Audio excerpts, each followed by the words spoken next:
Hello, brothers and sisters. This is Rita, and today I'll be reading for you Genesis chapter 17, part 2. God changes Abraham's name. Verse 1. Ishmael was already 13 years old. Still, Sarah had no child. That emphasizes how wonderful Isaac's birth would be. It could not happen in the usual way. Only God can make it happen. This Hebrew for God who can do anything is Ijdiah. It appears several times in Genesis, and it appears twice elsewhere.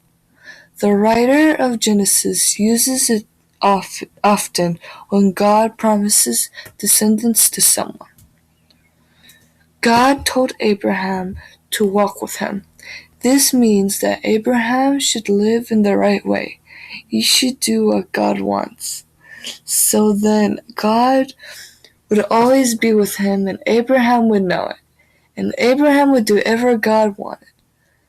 Abraham bowed down with his face close to the ground, and that way he was worshiping God. First, God said that he would do in the covenant. God told Abraham more about his promises. Abraham would be the father of many nations rather than just one.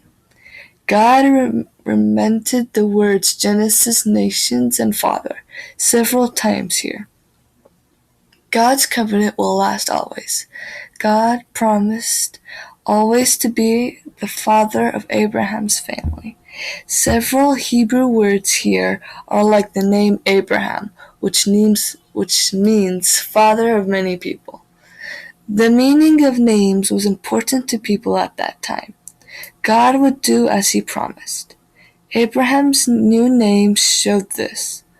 God would give a son to Abraham and Sarah, and they would have many descendants from that son. So Abraham would really be the father of many people. Verse 6. God promised that some descendants of Abraham will be kings, that this was the first time that God made this special promise. Verse 7. God would be the God of Abraham's descendants. This would be his special people. Verse 8. God repeated his promise about the country called Canaan. The whole country would belong to Abraham's descendants. Amen. What I read was Genesis chapter 17, part 2. And I hope all of that I just said will change your heart. And I just hope God will be with you always.